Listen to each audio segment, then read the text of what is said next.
everyone, welcome back to my YouTube channel. So in last class we had studied chapter 1, that is introductory part of macroeconomics, and now today we are going to start chapter 2, that is some basic concepts of macroeconomics. So let's get started. So firstly we are talking about the topic, that is classification of goods. As we all know that a countless number of goods are produced and consumed in an economy, कि हमारी economy के अंदर countless number of goods produce होते हैं and consume होते हैं, and different goods have different characteristics की different goods की डिफरेंट करेक्टरिस्टिक्स होती हैं. तो उन्हीं करेक्टरिस्टिक्स के बेसिस पर हम गुड्स को टू वेज में क्लासीफाई करते हैं, that is final good and intermediate good, and second is consumer goods and capital goods. तो सबसे पहले हम बात करते हैं फाइनल गुड्स की. फाइनल गुड्स कौन से गुड्स होते हैं? विच cross the boundary line of production. Final goods वो गुड्स होते हैं जो कि बाउंड्री लाइन ऑफ प्रोडक्शन को क्रॉस कर चुके हैं and ready for use bye the final users, और फाइनल यूज़र्स जो उनको यूज़ करने के लिए रेडी हैं. अब बात आती है कि यहाँ पे बाउंड्री लाइन ऑफ प्रोडक्शन का मीन्स क्या है. स्टार्टिंग में हमारे पास रॉ मटेरियल होता है, रॉ मटेरियल में कुछ फर्दर प्रोसेसिंग होती है तो वही क्या बनता है, हमारा सेमी फिनिश गुड्स बनते हैं. सेमी फिनिश गुड्स में फिर फर्दर कुछ प्रोसेसिंग होती है तो वो हमारा क्या बन जाते हैं, फिनिश गुड्स बन जाते हैं. दैट मीन्स अब उसमें कोई भी प्रोसेसिंग होना बाकी नहीं है, अब वो इस बाउंड्री लाइन ऑफ प्रोडक्शन से बाहर आ चुके हैं. तो ऐसे गुड्स को हम क्या बोलते हैं, फाइनल गुड्स बोलते हैं. And ready to be use their final users, और फाइनल यूजर्स जो है उनको यूज़ करने के लिए रेडी हैं. अब यहाँ पर फाइनल यूजर्स दो हो सकते हैं, दैट इज़ कंज्यूमर्स भी हो सकते हैं फाइनल यूजर्स, और हमारे प्रोड्यूसर्स भी हो सकते हैं. अगर कंज्यूमर्स कंज्यूम कर रहे हैं फाइनल गुड्स को तो उनको हम क्या बोलेंगे, फाइनल कंज्यूमर गुड्स. और अगर प्रोड्यूसर्स कंज्यूम कर रहे हैं फाइनल गुड्स को तो उनको हम क्या बोलेंगे, फाइनल प्रोड्यूसर्स गुड्स. और जब कंज्यूमर कंज्यूम करेंगे फाइनल गुड्स को तो वो कुछ खर्चा करेंगे, मीन्स कुछ एक्सपेंडिचर करेंगे, तो उनके एक्सपेंडिचर को हम क्या बोलेंगे, कंजप्शन एक्सपेंडिचर. और अगर प्रोड्यूसर्स कुछ एक्सपेंडिचर कर रहे हैं फाइनल गुड्स पर तो उनके एक्सपेंडिचर को हम क्या बोलेंगे, इन्वेस्टमेंट एक्सपेंडिचर. बिकॉज जो प्रोड्यूसर्स कंज्यूम करेंगे फाइनल गुड्स को तो वो उसको फर्दर कुछ प्रोडक्शन में यूज़ लेकर आएंगे, तो वो क्या कर रहे हैं, एक तरीके से इन्वेस्टमेंट कर रहे हैं, तो उनके हम एक्सपेंडिचर को हम क्या बोलेंगे, इन्वेस्टमेंट एक्सपेंडिचर बोलेंगे. Next topic is intermediate goods. Intermediate goods बिल्कुल अपोजिट है हमारा फाइनल गुड्स का. जैसे हमने फाइनल गुड्स में पढ़ा है, फाइनल गुड्स कौन से गुड्स होते हैं जो कि बाउंड्री लाइन ऑफ प्रोडक्शन को क्रॉस कर चुके हैं और जो हमारे यूज़र्स हैं वो उसको डायरेक्टली यूज़ करने के लिए रेडी हैं. ऐसे इंटरमीडिएट गुड्स कौन से होते हैं, not cross the boundary line of production, जो कि अभी बाउंड्री लाइन ऑफ प्रोडक्शन को क्रॉस नहीं करें, and not ready to be use by the final users, और फाइनल यूज़र्स उनको यूज़ करने के लिए रेडी नहीं हैं. दैट मीन्स अभी उसमें फर्दर कुछ प्रोसेसिंग होना बाकी है, मीन्स वैल्यू एडिशन अब उसमें बचती है, लेफ्ट है, एंड फर्दर प्रोसेसिंग होना उसमें बाकी है. तो ऐसे गुड्स को हम क्या बोलेंगे, इंटरमीडिएट गुड्स बोलेंगे. तो एक तो ये फीचर हो चुका है कि हम बता सकते हैं कि ये हमारे इंटरमीडिएट गुड्स हो गए. और हम कैसे बोल सकते हैं कि दिस इज़ इंटरमीडिएट गुड्स. तो intermediate goods are those goods which are purchase by one firm, एक फर्म ने परचेज कर रहा है और उसको वो as a raw material use कर रही है, तो उस फर्म के लिए वो क्या होगा, इंटरमीडिएट गुड होगा. या फिर किसी फर्म ने गुड्स परचेज कर रहा है और उसको वो कैसे यूज़ करिए, for resale to another firm.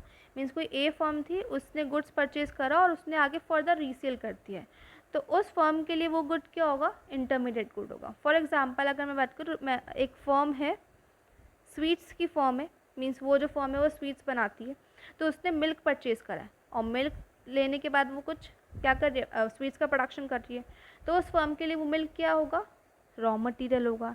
या फिर कोई एक फर्म है जिसने, जो एक होलसेलर फर्म है, उसने शर्ट्स परचेज करी और उस शर्ट्स को वो रिटेलर को परचेज सेल कर रही है, तो उस फर्म के लिए वो शर्ट्स क्या होंगी, इंटरमीडिएट गुड होंगी. क्लियर है. तो इंटरमीडिएट गुड्स वो गुड्स होंगे जो कि एक फर्म परचेज कर रही है और उसको as a raw material use कर रही है, या फिर कोई गुड परचेज करा उसने, उस फर्म ने आगे रीसेल कर दिया, तो वो गुड्स कौन क्या हो जाएंगे, इंटरमीडिएट गुड्स हो जाएंगे. क्लियर है. नेक्स्ट यहाँ पर एक क्वेश्चन आता है कि same good may be final good and intermediate good, कि सेम गुड फाइनल गुड भी हो सकता है एंड सेम गुड हमारा इंटरमीडिएट गुड भी हो सकता है. वो किस पर डिपेंड करता है, उसके एंड यूज़ पर डिपेंड करता है. जैसे कि हमने एग्जांपल लिया शुगर. अगर शुगर एक फर्म यूज़ कर रही है, मीन्स एक आपकी बिस्किट प्रोडक्शन कंपनी है एक जो कि बिस्किट प्रोड्यूस करती है, तो वो शुगर उस फर्म के लिए क्या होगा, एक रॉ मटेरियल होगा, क्योंकि वो उससे बिस्किट बना रही है, फर्दर प्रोडक्शन में यूज़ कर रही है, एज अ रॉ मटेरियल उसको यूज़ कर रही है। और अगर वही शुगर आप यूज़ कर रहे हो अपने मिल्क में कंज्यूम करने के लिए और टी में कंज्यूम करने के लिए, तो वो आपके लिए क्या होगा, एक फाइनल गुड होगा। तो जो आपका सेम गुड फाइनल गुड भी हो सकता है और सेम गुड इंटरमीडिएट गुड भी हो सकता है, वो किस पर डिपेंड करता है, उसके एंड यूज़ पर डिपेंड करता है कि आप उसको यूज़ कैसे कर रहे हो। क्लियर है? एक इसमें जो इम्पॉर्टेंट पॉइंट आता है वो ये है कि value of intermediate goods ultimately become a part of value of final goods, कि जो हमारा इंटरमीडिएट गुड्स की वैल्यू होती है वो अल्टीमेटली पार्ट होता है किसका, फाइनल गुड्स की वैल्यू का। फॉर एग्जांपल, और एक चीज़ और कि जो हमारा इंटरमीडिएट गुड्स की वैल्यू है वो नेशनल इनकम में कैलकुलेट नहीं करते। जब हम आगे चैप्टर पढ़ेंगे नेशनल इनकम, तो नेशनल इनकम में हम सिर्फ कौन से गुड्स लेते हैं, ओनली फाइनल गुड्स की वैल्यू को ही लेते हैं, हम इंटरमीडिएट गुड्स की वैल्यू को नहीं लेते। क्यों? जैसे मैंने बोला कि आपने एक चेयर बनाई है, चेयर के लिए आपने पहले वुड परचेज़ करी, वुड थी आपकी 5000 की, उसमें आपने कुछ फर्दर प्रोसेसिंग करी तो आपकी वो चेयर बन गई और उसकी वैल्यू कितनी हो गई, 10,000। तो उस 10,000 में 5,000 तो वुड की वैल्यू है और 5,000 उसकी चेयर की अपनी वैल्यू है। तो हम जब नेशनल इनकम कैलकुलेट करेंगे तो हम सिर्फ कौन सी वैल्यू लेंगे, चेयर की वैल्यू लेंगे, मीन्स फाइनल गुड की वैल्यू लेंगे। अगर हमने वुड की भी वैल्यू ले ली तो मतलब चेयर की वैल्यू कितनी है, टोटल 10,000, जिसके अंदर वुड की भी वैल्यू है और चेयर की भी वैल्यू है। और अगर हम फिर से फाइनल, हमने जब नेशनल इनकम कैलकुलेट करा तो हमने फाइनल गुड की तो वैल्यू ली, मीन्स फाइनल गुड की तो हमने वैल्यू ली 10,000, और साथ में हमने उस इंटरमीडिएट गुड्स मीन्स उसकी वुड की भी वैल्यू ले ली। तो इससे कौन सी प्रॉब्लम आ जाएगी, इससे डबल काउंटिंग की प्रॉब्लम आ जाएगी। दैट मीन्स कि हमने 2 बार कैलकुलेट कर लिया है इंटरमीडिएट गुड्स की वैल्यू को। क्लियर है? तो जब हम नेशनल इनकम कैलकुलेट करते हैं तो सिर्फ हम किसकी वैल्यू लेते हैं, ओनली फाइनल गुड्स की वैल्यू लेते हैं, इंटरमीडिएट गुड्स की वैल्यू को नहीं लेते हैं, क्योंकि जो इंटरमीडिएट गुड्स की वैल्यू है वो अल्टीमेटली पार्ट होता है किसका, फाइनल गुड्स की वैल्यू का। ये मीन्स उस 10,000 में 5,000 वुड की वैल्यू भी है ऐड, हम उसको अलग से नहीं लेंगे जब हम नेशनल इनकम कैलकुलेट करेंगे। क्लियर है? Next topic is consumer goods and capital goods. तो कंज्यूमर गुड्स कौन से गुड्स होते हैं, these are the goods which are directly used to satisfy the human wants. तो कंज्यूमर गुड्स वो गुड्स होते हैं जो कि डायरेक्टली यूज़ किए जाते हैं और ह्यूमन वांट्स को सेटिस्फाई करते हैं, and purchase by house hold. तो कंज्यूमर गुड्स जो कि आप डायरेक्टली यूज़ कर रहे हो और उसको अपने वांट्स को सेटिस्फाई करा रहे हो, और साथ में वो जो हमारे कंज्यूमर गुड्स है वो कौन परचेज करता है, हाउस होल्ड्स परचेज करते हैं। ऐसे ही हमारे नेक्स्ट होता है हमारा कैपिटल गुड्स। कैपिटल गुड्स कौन से गुड्स होते हैं, which refers to fixed assets of the producer, जो कि प्रोड्यूसर्स की फिक्स्ड एसेट्स को रेफर करते हैं। कि दैट मीन्स कैपिटल गुड्स का मतलब क्या, मशीनरी हो गई है, प्लांट एंड मशीनरी, तो ये क्या है, ये प्रोड्यूसर की फिक्स्ड एसेट्स होंगी, वो क्या होंगे हमारे, वो क्या होंगे प्रोड्यूसर के लिए कैपिटल गुड्स होंगे, repeatedly use in the production process, और जो कि हमारे प्रोडक्शन प्रोसेस में रिपीटेडली यूज होंगे, जिनकी वैल्यू हाई होगी, डेप्रिसिएशन आकर होगा। तो इन सब चीज़ों को, इन सारे फीचर्स को मिलाकर क्या बनते हैं, कैपिटल गुड्स बनते हैं।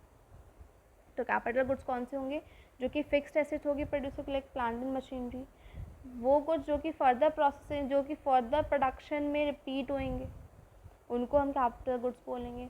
और कैपिटल गुड्स कौन से होंगे, जिनकी हाई वैल्यू होगी और डेप्रिसिएशन अकर होगा, तो वो सारे गुड्स क्या होंगे, हमारे कैपिटल गुड्स होंगे। अब इसमें एक पॉइंट आता है, all capital goods are producer goods but all producer goods are not capital goods. कि सारे जो कैपिटल गुड्स हैं वो प्रोड्यूसर गुड्स तो होंगे, लेकिन सारे प्रोड्यूसर गुड्स कैपिटल गुड्स नहीं होंगे। कि all producer goods are capital goods are producer goods but all producer goods are not capital goods. Means जो आपके प्लांट, कैपिटल गुड्स कौन से होंगे, प्लांट एंड मशीनरी, वो प्रोड्यूसर गुड्स तो होंगे। क्यों? क्योंकि जो प्लांट एंड मशीनरी है वो प्रोडक्शन में काम आ रही है, कुछ प्रोडक्शन कर रही है, तो वो कैपिटल गुड्स क्या होंगे, प्रोड्यूसर गुड्स होंगे। लेकिन प्रोड्यूसर गुड्स सारे कैपिटल गुड्स नहीं होंगे। प्रोड्यूसर गुड्स में हमारा क्या क्या आ सकता है, नेल्स, बोल्ट, कीले, है ना। तो ये सब वुड हो गया, तो ये सब क्या, इनसे हम प्रोडक्शन करते हैं, तो ये सारे प्रोड्यूसर गुड्स तो हो गए, लेकिन ये कैपिटल गुड्स नहीं होंगे। क्यों? क्योंकि इसकी वैल्यू हाई नहीं है, इसकी वैल्यू स्मॉल है, और साथ में इसमें इन चीज़ों में डेप्रिसिएशन अकर नहीं होता है। तो इन 2 पॉइंट फीचर्स की वजह से ये सारे गुड्स हमारे प्रोड्यूसर गुड्स तो होंगे, लेकिन ये गुड्स हमारे कैपिटल गुड्स नहीं होंगे। And this is a important question. ये क्वेश्चन पूछा जाता है कि why all capital goods are producer goods but all producer goods are not capital goods. Clear है? नेक्स्ट हम आते हैं अब इसी पॉइंट पर अपने, जैसे हमने पढ़ा था कंज्यूमर गुड्स का, कि कंज्यूमर गुड्स कौन से होते हैं, जो कि डायरेक्टली यूज होते हैं, जो कि कंज्यूमर सेटिस्फाई करते हैं ह्यूमन वांट्स को, और परचेज बाय हाउस होल्ड्स, और हाउस होल्ड्स परचेज करते हैं।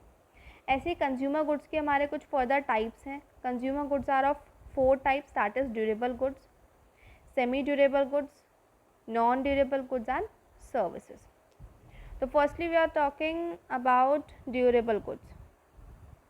तो ड्यूरेबल गुड्स कौन से गुड्स होते हैं, जो कि हम सेवरल ईयर्स तक यूज़ करते हैं, बहुत सालों के लिए हम यूज़ करते हैं, जिनकी वैल्यू हाई होती है। For example TV and refrigerator.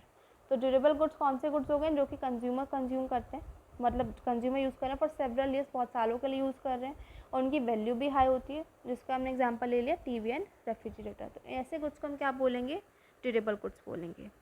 Next आता है semi durable goods. Semi durable goods कौन से होते हैं,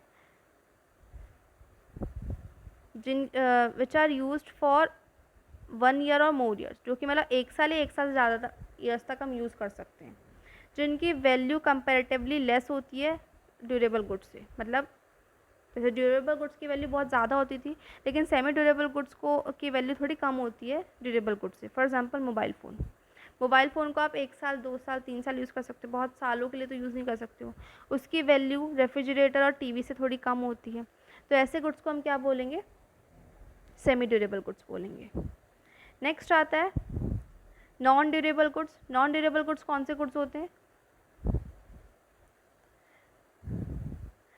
यूज़ सिंगल यूज़, मतलब नॉन ड्यूरेबल गुड्स को सिर्फ हम सिंगल यूज़ के लिए यूज़ कर सकते हैं, एंड वैल्यूज़ की लो होती है, मीन्स खाया और ख़त्म। फॉर एग्ज़ाम्पल आपने ब्रेड और बटर खाया, तो वो क्या है, ख़त्म हो गया। तो ऐसे गुड्स को हम क्या बोलेंगे, सिंगल यूज़ गुड्स बोलेंगे, मीन्स आपने एक बार कंज्यूम करा और वो फिर फिनिश हो जाएगा। तो ऐसे गुड्स हमारे कौन से होंगे, सेमी नॉन ड्यूरेबल गुड्स, जिसकी वैल्यू बहुत ज़्यादा लो होती है। नेक्स्ट आता है हमारे सर्विसेज। सर्विसेज में हमारी सारी सर्विसेज आ जाएंगी, बैंकिंग सर्विसेज, इंश्योरेंस, कम्युनिकेशन, सब सर्विसेज आ जाएंगी। तो ये सारे गुड्स मिलकर हमारे क्या बने, कंज्यूमर गुड्स। तो कंज्यूमर गुड्स के 4 टाइप्स हो गए, durable goods, semi durable goods, non durable goods and services. अब इसमें एक क्वेश्चन आता है, जैसे कि मैंने भी बताया कि all capital goods are producer goods but all producer goods are not capital goods. मैं कैपिटल गुड्स में बात कर रही हूँ इसमें। तो इसमें एक क्वेश्चन आता है, आपकी बुक में ही दिया हुआ है, डू यू नो में, बॉक्स में, कि all machines are not capital goods, कि सारी मशीन्स कैपिटल गुड्स नहीं होती हैं। वो किस पर डिपेंड करता है, आपके वही कि जैसे हमने बात करी थी कि फाइनल गुड, सारे फाइनल की ज़रूरी नहीं है कि सेम गुड फाइनल गुड होगा और सेम गुड डिफरेंट, मतलब कि सेम गुड फाइनल गुड भी हो सकता है, सेम गुड इंटरमीडिएट गुड भी हो सकता है। ऐसे ही हमने यहाँ पर बात करी कि all machines are not capital goods. वो डिपेंड करता है एंड यूज़ पर। जैसे हमने एग्जांपल लिया स्विंग मशीन का। स्विंग मशीन, अगर वो स्विंग मशीन एक टेलर शॉप पर यूज़ हो रही है, मतलब एक टेलर यूज़ कर रहा है, तो टेलर उसको as a fixed asset use कर रहा है। क्यों? क्योंकि वो उसे फर्दर प्रोडक्शन कर रहा है। तो उस टेलर के लिए वो स्विंग मशीन क्या होगी, कैपिटल गुड होगी। लेकिन सेम ही मशीन अगर आपकी मदर यूज़ कर रही है, तो वो क्या कर रही है, उसे अपने लिए कंज्यूम कर रही है, मीन्स उनके लिए वो क्या होगा, एक कंज्यूमर गुड होगा। और कंज्यूमर गुड भी कैसा होगा, एक ड्यूरेबल गुड होगा, ड्यूरेबल यूज़ कंज्यूमर गुड होगा। क्यों? क्योंकि वो उससे अपने लिए कंज्यूम कर रही है, मीन्स अपने प्रोडक्शन, अपनी कपड़ों को बनाने में कंज्यूम कर रही है। तो वो किस पर डिपेंड करेगा, आपके एंड यूज़ पर। तो सारी capital, all means capital goods are only those durable goods which are used as a producer goods, not as a consumer goods. तो कैपिटल गुड्स क्या होंगे, हमारे प्रोड्यूसर गुड्स होंगे, not as a consumer good. हमारे consumer goods नहीं होंगे, consumer goods नहीं होंगे कैपिटल गुड्स।